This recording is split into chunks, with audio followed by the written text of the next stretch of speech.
5과목 81번 문제입니다.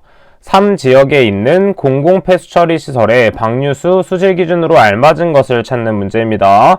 자, 먼저 SS는 10 이하와 30 이하가 있는데 SS는 어떤 지역에서든지 간에 10 이하로 맞출 수가 있습니다. 따라서 3번과 4번은 틀린 보기라고 볼 수가 있고, 총질수도 마찬가지로 1지역부터 4지역까지 모두 20 이하로 맞춰줘야 됩니다. 따라서 2번도 틀린 보기. 그 다음에 총위는 지역별로 조금씩 다른데 1지역일 경우에는 0.2, 2지역일 경우에는 0.3, 3지역일 경우에는 0.5, 그 다음에 4지역일 경우에는 2 이하로 맞춰줘야 됩니다.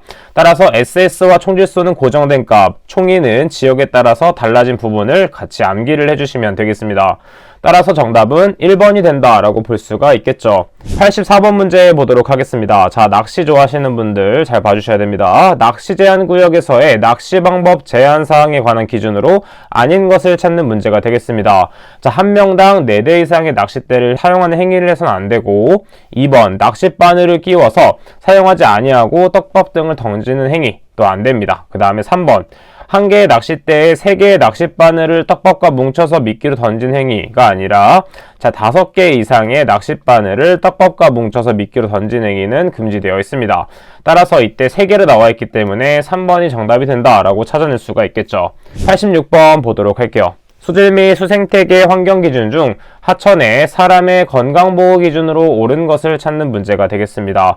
첫 번째, 벤젠은 0.03으로 나와 있는데 0.03이 아니라 0.01이 되고, 2번, 클로로폼은 0.08 이하이다. 맞는 보기가 되겠습니다.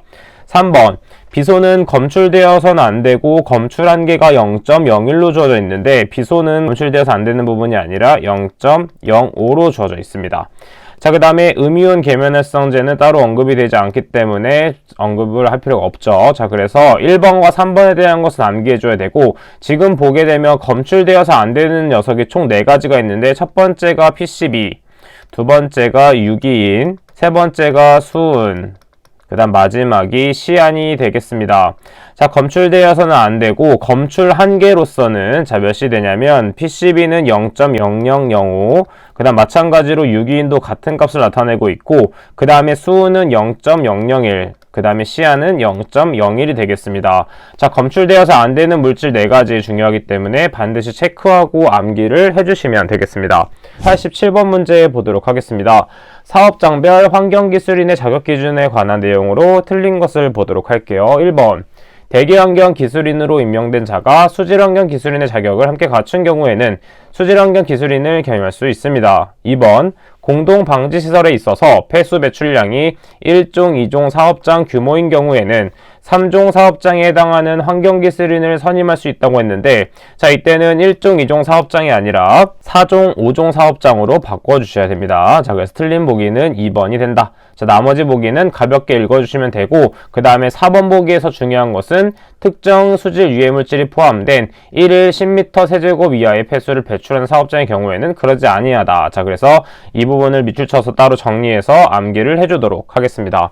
88번 문제 보도록 하겠습니다. 시도지사는 공공수역의 수질 복원을 위해서 환경부령이 정하는 해발고도 이상에 위치한 농경지 중 환경부령이 정하는 경상도 이상의 농경지를 경작하는 자에 대해서 경작 방식의 변경, 농약 비료의 사용량 저감, 휴경 등을 권고할 수 있는데, 위에서 언급한 환경부령이 정하는 해발고도와 경상도 기준은 몇이 되냐면 1번 400m와 15%가 됩니다. 자주 출제되기 때문에 반드시 암기를 해주셔야 됩니다. 89번 문제 보도록 하겠습니다. 자, 측정망과 거리가 먼 것인데 이때 중요한 것은 국립환경과학원장이 설치할 수 있는 측정망과 거리가 먼 것을 찾는 것입니다.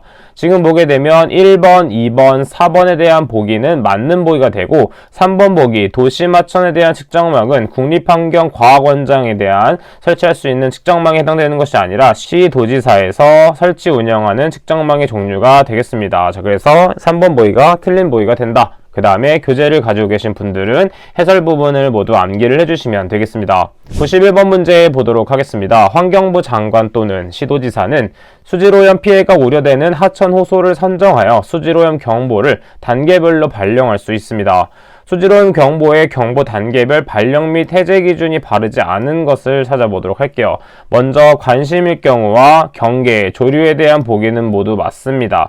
하지만 해제가 되는 경우에는 관심, 경계, 조류보다 낮은 상태가 되는데 이때 500세포가 아니라 지금 관심의 첫 번째 단계이기 때문에 관심과 같은 양인 1000세포 ml 미만이 되어야 됩니다. 자, 그래서 틀린 보기는 4번이 된다라고 찾아볼 수가 있게 되겠죠. 95번 문제 보도록 할게요. 하천의 생활환경 기준 항목이 아닌 것을 찾는 문제입니다. 자, 첫 번째 수소이온 농도 맞고 그 다음에 SS 부유물질량, 그 다음에 총 대장균군도 맞습니다. 하지만 용매 추출 유분은 포함되지 않는다라고 볼 수가 있겠고, 추가적으로 더 무엇이 있냐면 생물화학적 산소 요구량인 BOD도 포함되어 있고, 예전에는 COD가 포함되어 있지만 이젠 COD가 포함되지 않고 총 유기탄소량인 TOC가 포함되어 있습니다. 자, 그 다음에 용존 산소량인 DO도 포함, 그 다음에 총인인 TP도 포함되어 있고, 그 다음에 총 대장균군과 비슷한 분원성 대장균군도 포함되어 있습니다. 이 항목들은 중요한 항목들이기 때문에 반드시 암기해 놓으면 되겠습니다. 2022년도 1회차 기출문제 5과목에 대한 것은 여기까지 하도록 하겠습니다. 저는 그럼 다음 시간에 찾아뵙도록 할게요. 감사합니다.